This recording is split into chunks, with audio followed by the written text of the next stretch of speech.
Hi, my name is Lewis Carroll. I want to talk to you a little bit about telomeres on this video. Telomeres has been called maybe a biological clock, if we've ever found one. I don't believe we've ever found one, but if there ever was a biological clock that would determine how long you were going to live, telomeres might be the closest thing that we've ever found. To me, it's not necessarily a clock because we have telomerase. You know, the cells should have telomerase activity, which can rebuild the telomeres. Now, just to go back a little bit, a telomere is an end cap on your chromosomes. Inside every cell in your body, you've got a nucleus inside the cell. Inside the nucleus is 23 pairs of chromosomes, and on those ends of the chromosomes, there's a cap on there, kind of like, well, everybody's been using the example of a shoelace, tape on the end of a shoelace, but it keeps the ends of your chromosomes, the telomere keeps the ends of your chromosomes from binding improperly with other chromosomes or other things in the nucleus, and it keeps the ends of the chromosomes from fraying apart. And as cells divide, the ends of the chromosomes need to be protected, and each time a cell divides, the ends of the chromosomes get a little bit shorter, and in fact the telomere is actually getting shorter and shorter, until you get to a point where the cell can't really divide properly anymore and can't function properly anymore because the telomeres are too short. So is it a cause or is it an effect? You know, because I notice that there are some companies out there that are trying to promote telomere activators, and they want to sell you products that would indicate, well, that they're claiming, and you should buy these products because they're saying, hey, your telomeres are getting shorter and shorter, and that's going to determine your lifespan. Indicating that a telomere is a cause of how long you're going to live.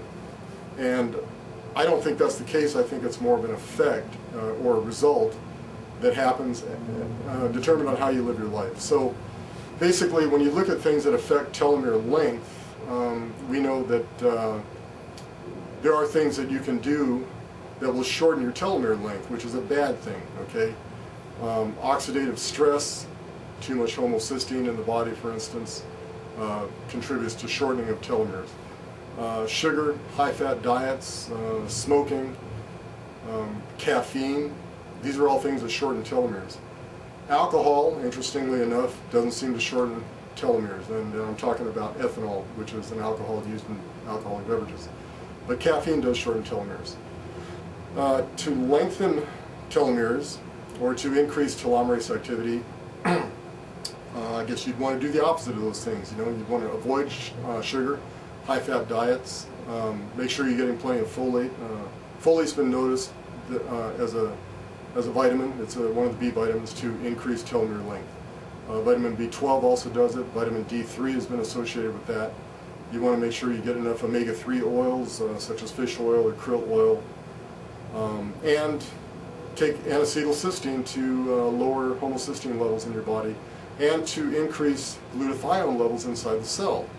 That's basically the master antioxidant that works inside the cell.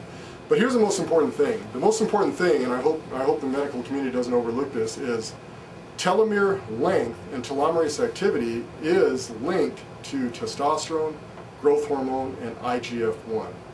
Meaning that when your hormones decline with age, your telomere length is also going to decline with age. And to me, that strongly suggests, I think it's an effect, it's a result of declining hormones, not the other way around. It's not a cause. What we notice is that, and I'll go back to my theory that the inescapable observation, young people have nice long telomere lengths. They're not really that short.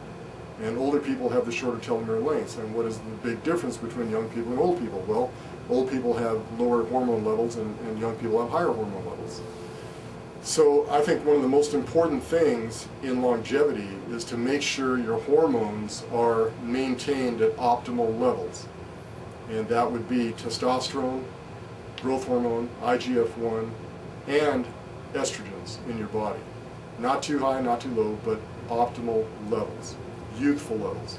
If you can do that and avoid stress in your body, keep cortisol low, try not to get stressed out, I think that you can maintain telomere length as best as you can, and you have a good shot at hitting a big number on your age, and I'm talking about a number over 100. I think it can be done.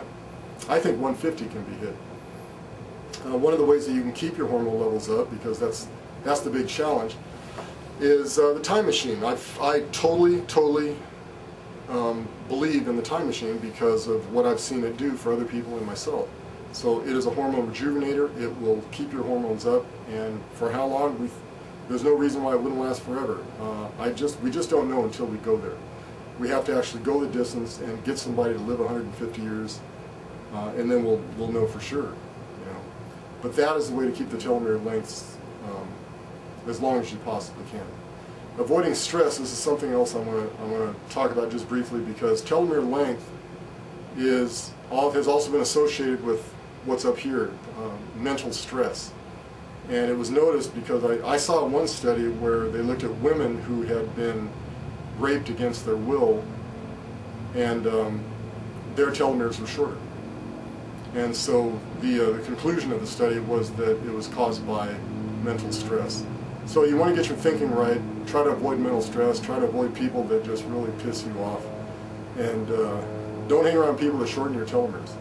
Keep your telomeres nice and long, maintain your hormones, and you've got a good shot at living a long time.